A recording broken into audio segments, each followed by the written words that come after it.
नमस्कार बंधुरा केमन आছেন सबाई। आज के नतून एक भिडियोते आपनादेर सबाइके स्वागत जानाई एबं आमार जे समस्त नतून बा पुरानो बंधुरा रयेछेन सबाइके जानाई बड़ोदेर प्रणाम, छोटोदेर अनेक अनेक भालोबासा एबं गणेश उत्सवेर अनेक अनेक शुभेच्छा जानाई। तो एखाने तो गणेश उत्सव शुरू हये गेछे, तबे देखुन आमी आज आपनादेर गणेश उत्सवेर एकटी छोट्ट मुहूर्त आपनादेर साथे शेयर करेछि। तबे पुजोते एखोनो आमार पौঁছানো হয় না, তবু সামনে একটুখানি গিয়েছিলাম, সেটাই আপনাদের সাথে শেয়ার করব। সাথে হালকা পাতলা একটু রান্না করেছি, তার সাথে একটু ইতিহাস আপনাদের সাথে শেয়ার করব গল্পের ছলে। তো সঙ্গে থাকবেন। আর আপনাদের এই যে ছেলের একটু বিকেলে আজকের ভিডিওটা অবশ্য শুরু করছি গণেশ পুজোর আগের দিন, মানে এটা আমার মঙ্গলবার বিকেলের মানে সন্ধ্যের ভিডিওটা শুরু করছি। বিকেল থেকেই ছেলের জন্য টিফিন বানিয়েছিলাম, একটু ওর জন্য টাকুস বানিয়েছিলাম। তো ওটা আর রেসিপিটা শেয়ার করলাম না, অনেক বড় হয়ে যাবে। তো টিফিনটাই একটুখানি দেখিয়ে দিলাম আপনাদের সাথে। ওর জন্য একটুখানি মাটন কিমা টাকুস বানিয়েছিলাম, ওটাই দেখিয়ে দিলাম। আর আমাদের এখানে নিচের ভীষণ বড় ঠাকুর হয়েছে এই বছর। তো ঠাকুর পুজোয় আমি এখনও পৌঁছতে পারি না, কিন্তু ঠাকুরটা যখন এসেছিল সাদরে আহ্বান জানিয়েছিলেন এখানকার মানে পাড়া প্রতিবেশী। এত সুন্দর আনন্দের সাথে ঠাকুরকে নিয়ে এসেছে, আপনাদের সাথে তো অবশ্যই একটু শেয়ার করতে হয়, তাই না? তো চলুন আপনাদের একটু ঠাকুরটাও মানে এখনও মুখটা যেহেতু খোলা হয় না, একটু দর্শন করিয়ে নিই এখানে কিভাবে ঠাকুরকে উৎসবের সাথে আনা হয় এবং কিভাবে উৎসবের সাথে আনন্দ করে পুজোর আয়োজন করা হয়। ধীরে ধীরে ধাপে ধাপে সবটাই শেয়ার করব। তো আজ যেহেতু ঠাকুরটা আনা হয়েছে সেই ভিডিওটাই আপনাদের সাথে শেয়ার করছি। আর সাথে পরের দিন মানে একটু নিরামিষ রান্নাবান্না করেছিলাম দুপুরে, রান্নাটা শেয়ার করলাম না, জাস্ট একটুখানি দেখিয়ে দিয়েছি আর কি। তো চলুন। আর এখানে মহারাষ্ট্রে গণপতি উৎসব বিশেষভাবে কেন পালন করা হয় আর মহারাষ্ট্রে একদম খুব ধুমধামের সাথে পালন করা হয়, তার কিন্তু বিশেষভাবে কারণও রয়েছে। আসলে এটা এখন সব জায়গাতেই বিশেষ ধুমধাম করে পালিত হয়, কিন্তু মেন কিন্তু মহারাষ্ট্রেই বিশেষভাবে পালিত হয়। তার কারণটা আপনাদের সাথে অবশ্যই শেয়ার করছি। তবে চলুন। আসলে গণেশ উৎসব বা গণেশ চতুর্থীর মানে এই অনুষ্ঠান কবে থেকে শুরু হয়েছিল বা কখন থেকে এর উৎস, এটা কিন্তু খুব স্পষ্টভাবে কারোরই জানা নেই। তবে এটা জানা যায় যে ঔপনিবেশিক আমলে মানে ব্রিটিশ শাসনের সময়কালে লোকমান্য বাল গঙ্গাধর তিলক এই উৎসবকে মানে জনসমাজের মানে প্রচার বা পালনের প্রচলন হিসেবে মানে প্রতিষ্ঠিত করেছিলেন। আসলে ব্রিটিশ শাসনের বিরুদ্ধে একটা চেতনা জাগিয়ে তোলার জন্য আর সমাজে মানে হিন্দু ঐক্য করে তোলার জন্য সেই লক্ষ্য রেখেই কিন্তু এই সার্বজনীন উৎসব জনপ্রিয় করে তোলা হয়েছিল। পর থেকেই এই উৎসবকে নানা খেলাধুলা মানে বিভিন্ন আনুষ্ঠানিক নাচ গান এইসবের মধ্যে দিয়ে উৎসবটাকে আরও উন্নত থেকে উন্নততর করে তোলা হয়েছে। ঋগ্বেদে বলা হয়েছে, ঋষিদের মধ্যে ঋষি অতি প্রাচুর্যে ভোজ্য দ্রব্যে পরিপূর্ণ, বয়োজ্যেষ্ঠদের মধ্যে প্রধান এবং আহ্বানের অধিপতি। আবার কিছু শ্লোকে বলা হয়েছে, গণপতি নিকটবর্তী বা দূরবর্তী কিছুই তোমাকে বাদ দিয়ে সম্পূর্ণ হয় না।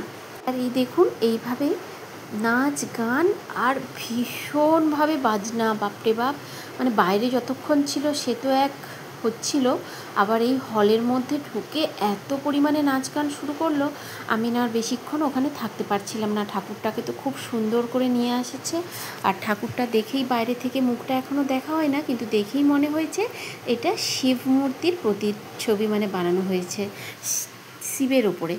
তো এত পরিমাণ হলটার তো আপনাদের এতদিন ওপর থেকে শুধু চালটা দেখিয়েছিলাম, টিনের চালটা, আর এখন হলের ভেতরটা দেখালাম। আসলে এটা একটা হল পুরো, এখানে সার্বজনীন মানে পাড়া প্রতিবেশীদের সবাই মিলে কাজকর্ম, পুজো অনুষ্ঠান সমস্ত কিছু করা হয়, যার যখন প্রয়োজন এই হলটাকে কাজে লাগায়। আর এই যে দেখুন, আমি এটা পরের দিনের ছবি। আমি একটু হালকা পাতলা সিম্পল রান্না করেছি, কাঁচকলা পেঁপে আলু দিয়ে ঝোল, ছেলের একটু সয়াবিন ভাজা, একটু কাঁকরোল ভাজা করেছি, আর আমার জন্য একটু আলু সেদ্ধ দিয়েছি। এটা হচ্ছে নিরামিষ রান্না, এখন ছেলেকে একটু খেতে দিয়ে দিই। তো যেখানে বলছিলাম, আসলে গণপতি কথার অর্থটি হচ্ছে গণের অধিপতি। মহাভারতে গণপতির উল্লেখ গণেশ্বর ও বিনায়ক নামেই পাওয়া যায়। নারদ পুরাণ, ব্রহ্মবৈবর্ত পুরাণে তাকে অত্যন্ত প্রশংসার জায়গা দেওয়া হয়েছে। কিছু শিলালিপিতে কিন্তু বহু শতাব্দীর আগে থেকেই কিন্তু গণপতির গণেশের জনপ্রিয় হয়ে ওঠার চিহ্ন রয়েছে। প্রত্নতাত্ত্বিক শিলালিপিতে প্রমাণ পাওয়া গিয়েছে। তবে প্রথম কিভাবে কোথায় পালিত হয়েছিল তা সকলেরই অজানা। তবে কথিত রয়েছে মারাঠা সাম্রাজ্যের প্রতিষ্ঠাতা রাজা শিবাজির আমল থেকেই পুনেতে এই উৎসব সর্বসাধারণের মধ্যে উদযাপন করা হয়। কিন্তু ব্রিটিশ শাসনকালে এই উৎসব কিছু সময়ের জন্য শুধুমাত্র পারিবারিক পুজো হিসেবে সীমাবদ্ধ হয়ে রয়ে যায়। তখন ব্রিটিশ শাসনকালে জনসমাবেশ বিরোধী আইনের মাধ্যমে হিন্দুদের সমাবেত হওয়ার ওপর নিষেধাজ্ঞা জারি করেছিলেন এবং তখন লোকমান্য বালগঙ্গাধর তিলক সেই নিষেধাজ্ঞাকে কিভাবে উৎসবের মাধ্যমে এড়িয়ে যাওয়া যায় তার উপায় খুঁজছিলেন। হঠাৎ তখনই তিনি আবার সেই গণেশ উৎসবকে সেই মুহূর্তে পুনরুজ্জীবিত করার উৎসাহ নেন এবং উৎসাহ নিয়ে আবার গণেশ উৎসব শুরু করেন এবং সেই উৎসবের মাধ্যমে কিন্তু আবার মানুষের জনসমাবেশ হয় এবং স্বাধীনতা সংগ্রামের বিভিন্ন অনেক উপযোগী কাজেও লেগেছিল সেই জনসমাবেশ। সেই উপলক্ষকে কিন্তু কেন্দ্র করে গণেশ চতুর্থীকে আরও জনপ্রিয় করে তোলে লোকমান্য তিলক। তো তখন পুনে, মুম্বাই, গিরিগাঁও এইসব এলাকায় উৎসবের প্রথমেই সূচনা করা হয়। এরপরে আরও বিভিন্ন জায়গায় বিভিন্ন নামে আরও এই উৎসবের প্রভাবিত হয়ে আরও গণেশ উৎসব সার্বজনীনভাবে প্রত্যেকটি জায়গায় পুজো হতে শুরু করে।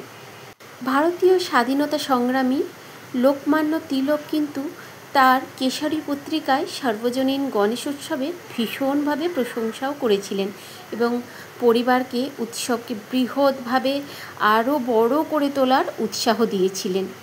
তখনকার ব্রিটিশ শাসক রবার্ট ব্রাউনের মতে তিনি গণেশ উৎসবকে এমন এক দেবতা হিসেবে নির্বাচিত করেছিলেন ওই জনসমাবেশের জন্য। তখন ব্রাহ্মণ, অব্রাহ্মণ, সাধারণ মানুষ, হিন্দু সবাই মিলে ঐক্য হয়ে উঠেছিল এবং যে উপলক্ষে তিনি করেছিলেন ওই জনসমাবেশ ওই গণেশ উৎসব, সেটা সম্ভব হয়ে উঠেছিল তার জন্য। তো যাই হোক, ছোট্ট করে আপনাদের সাথে মহারাষ্ট্রের ইতিহাস একটু গণেশ উৎসবে তুলে ধরলাম।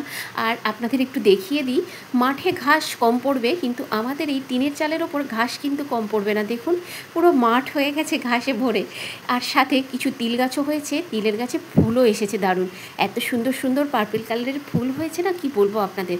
আর বন্ধুরা দেখুন আমার গাছে একটা ডাল হয়েছে, ফুলে কুঁড়িতে ভরে গিয়েছে, কি বলবো। ছোট্ট গাছ, একটা গোলাপ হয়েছে অনেক দিন পর, আর এই ডালটায় দেখুন প্রায় 11টা থেকে 12টা কুঁড়ি এসেছে। কটা ফুল হবে জানি না, কিন্তু বিশাল পরিমাণে কুঁড়ি এসেছে। ফুলগুলো হলে অবশ্যই আপনাদের সাথে শেয়ার করব। আর আমার এই বকবকানির সাথে মহারাষ্ট্রের যে ইতিহাসটা আপনাদের সাথে শেয়ার করলাম, আপনাদের কেমন লেগেছে সেটাও অবশ্যই জানাবেন। বাইরে ভীষণ বৃষ্টি হচ্ছে, তাই একটু ভয়েসের মধ্যে সাউন্ড একটু হতে পারে, মানিয়ে নেবেন।